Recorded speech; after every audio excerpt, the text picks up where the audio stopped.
Be emotionless.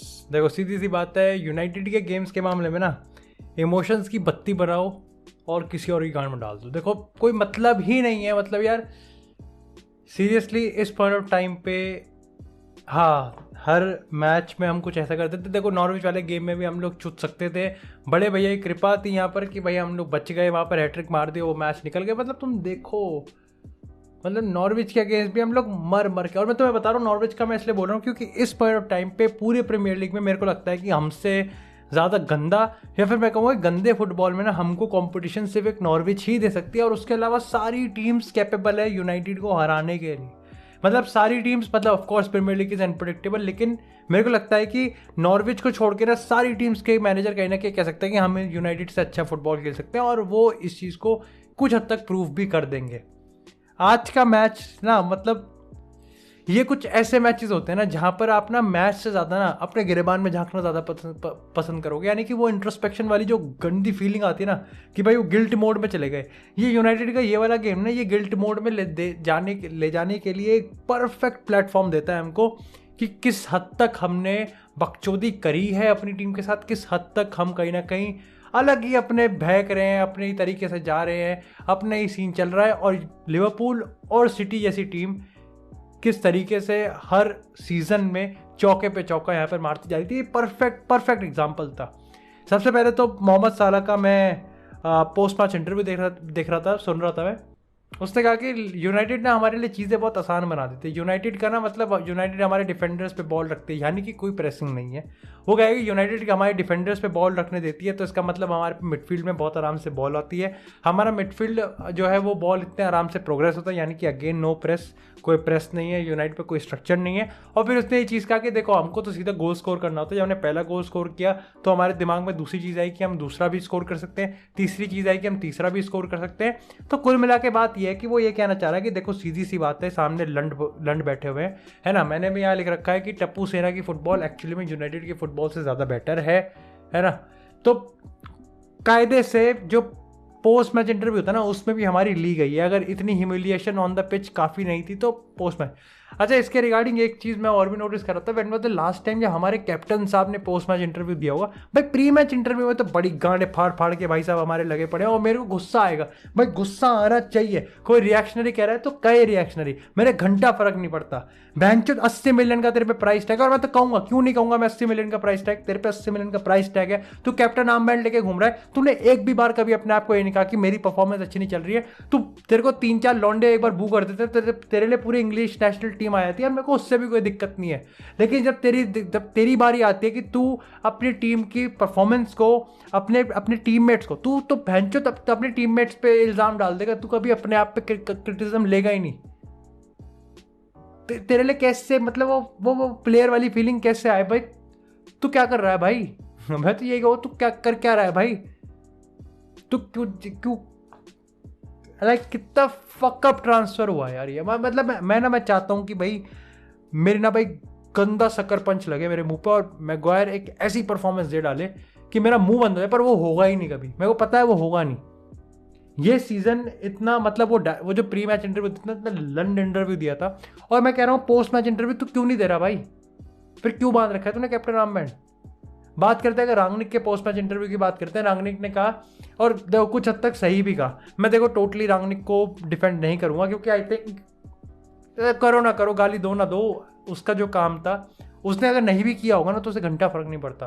देखो ये चीज़ तो उसके अपॉइंटमेंट से पहले भी हमें पता चल गई थी कि वो एक ऐसा आदमी हम मैनेजर के तौर पे लेके आ रहे हैं जिसको घंटा फर्क नहीं पड़ता, जिसका कोई लगाव नहीं है। वो इसको एक प्रोजेक्ट लेता है, वो इस क्लब को एक प्रोजेक्ट लेगा, एक काम की तरह लेगा, और इट डिपेंड्स कि वो उसमें सक्सेसफुल भी हो सकता है, वो फेल भी हो सकता है।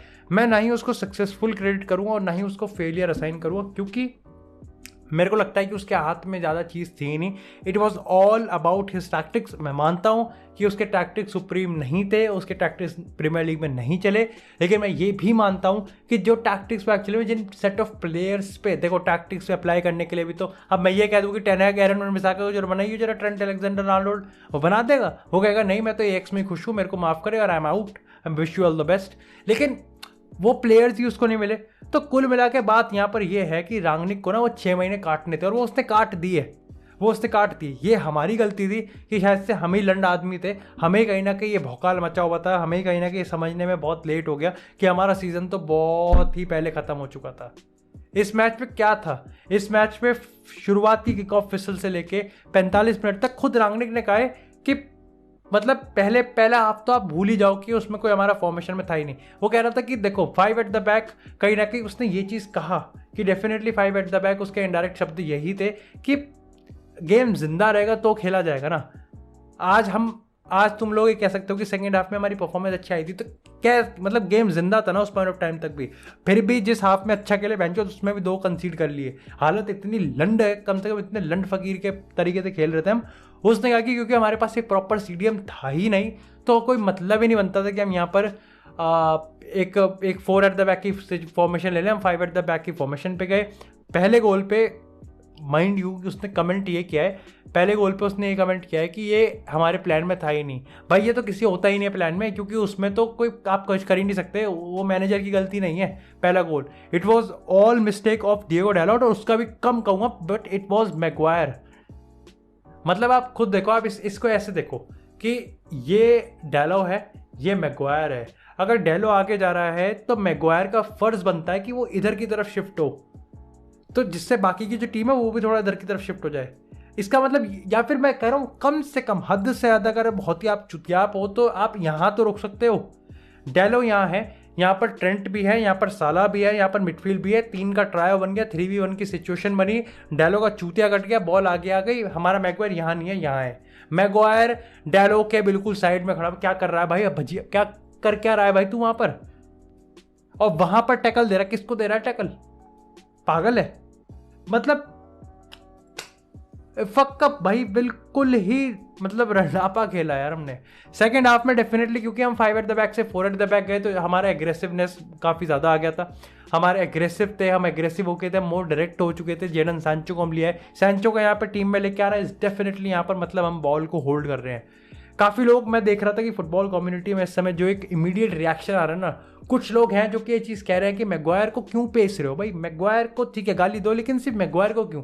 और मैं एग्री करता हूँ, क्योंकि अगला बंदा है रैशफोर्ड। भाई तो मतलब इस बंदे को ना इतनी अपॉर्चुनिटीज दी हैं कि अपनी फॉर्म को रीइग्नाइट करे, ये अपने आप को प्रूव करे, ये कुछ तो करे, लेकिन ये कुछ नहीं कर सकता। ही वो आज भी फकअप ही था। अब आज तो पूरी टीम ही फकअप थी, लेकिन आज जिन प्लेयर्स के पास वो प्लेटफॉर्म होता है ना, वो अपॉर्चुनिटी थी। रोनाल्डो इज द प्रॉब्लम, काय का रोनाल्डो इज द प्रॉब्लम भाई। ये लगातार मैं कह रहा हूँ कि कौन सा ऐसा मैच है जहाँ पर रोनाल्डो ना हो और इन्होंने अच्छा खेल दिया हो। अब मैं ये बिल्कुल भी नहीं कह रहा कि रोनाल्डो होता है तो टीम बिल्कुल ही अलग आसमान पे खेलती है, लेकिन हर एक उस मैच में जिसमें रोनाल्डो नहीं होता ना, ये पूरा कंसेप्शन ही टूट जाता है कि रोनाल्डो इज द प्रॉब्लम। जो बंदे ये कह रहे हैं ना Ronaldo is the problem, I like definitely rethink. अगर क्रिटिसिज्म ही करना है ना तो कंस्ट्रक्टिव क्रिटिसिज्म करो, डोंट बी इतना ब्लेटेंट मत हो कि आप हर हफ्ते कहीं ना कहीं जब भी वो नहीं होगा ना तो आप गलत ही प्रूफ हो जाओगे बहुत ही स्ट्रेट फॉरवर्ड तरीके से।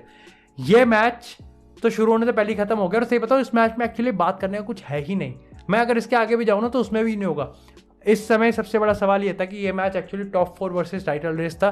लिवरपूल अपना काम करके चलेगी, दिख रहा था कि लिवरपूल आर सीरियस, उनको टाइटल जीतना है, और वो मैनचेस्टर सिटी को एक अच्छा खासा थ्रेट पोज कर रहे हैं, और वो करके जाएंगे भी। मैंने तो देखो सीधी सी बात है, मैंने यहाँ पर अपने पोस्ट मैच इमीडिएट रिएक्शन में भी यही चीज़ कहा था कि लिवरपूल ने कोई बहुत बड़ा काम नहीं कर दिया, कोई बहुत टफ काम नहीं करा यूनाइटेड को हरा के, लेकिन लिवरपूल ने एक चीज़ जो करी है वो ये है कि लिवरपूल ने एक बार फिर से एनफील्ड पर उतर के ये बता दिया कि why they are actually one of the best teams, और यूनाइटेड ने एक बार फिर से बता दिया कि देखो वो छुदे हुए हैं, उनका काम है दूसरी टीम्स की फॉर्म को अच्छा करना, उनका काम है दूसरे प्लेयर्स को जिन्होंने 5-6 गेम्स में गोल ना मारा उनको करना।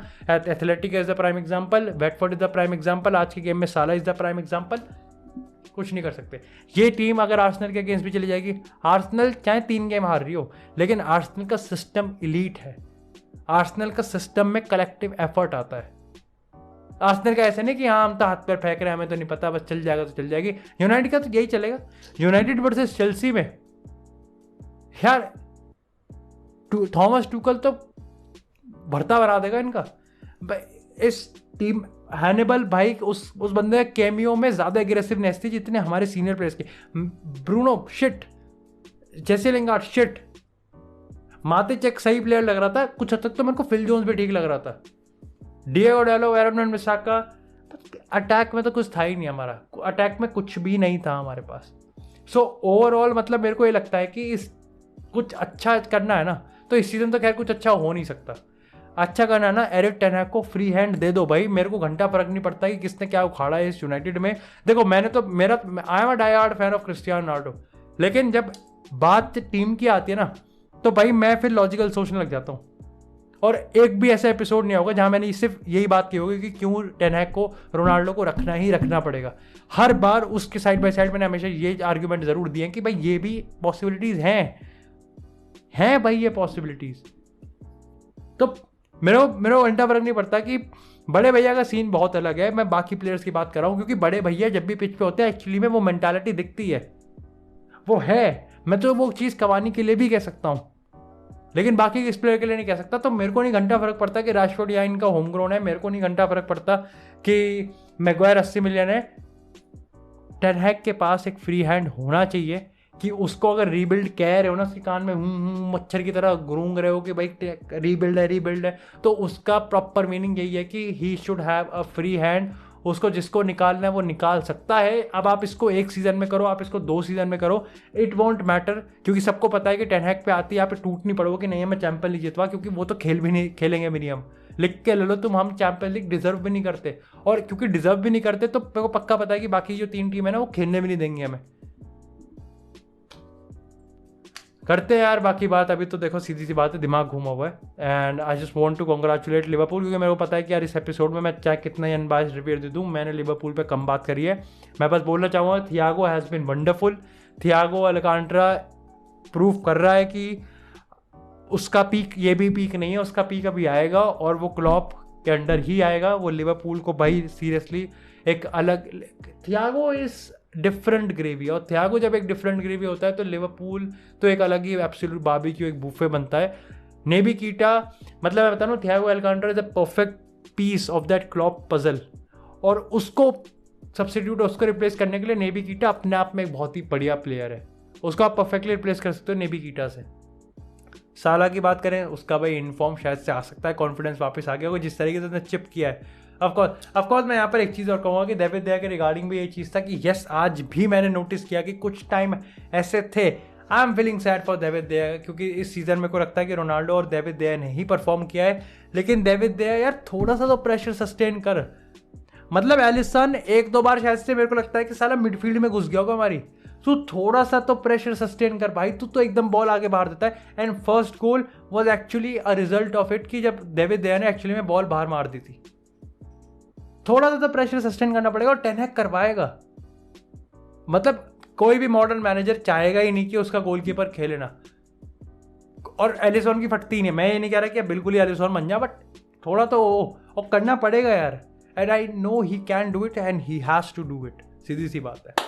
Okay, thank you so much guys for watching this episode. Just एक रिक्वेस्ट यार, हम लोग 24,000 सब्सक्राइबर्स के बहुत ज़्यादा करीब है, सो डू मेक श्योर कि आप लोग चैनल को सब्सक्राइब जरूर करें। एज अ कंटेंट क्रिएटर मेरे को जरूर सपोर्ट करें। तब तक के लिए stay tuned, stay safe, and I will see you in the next episode.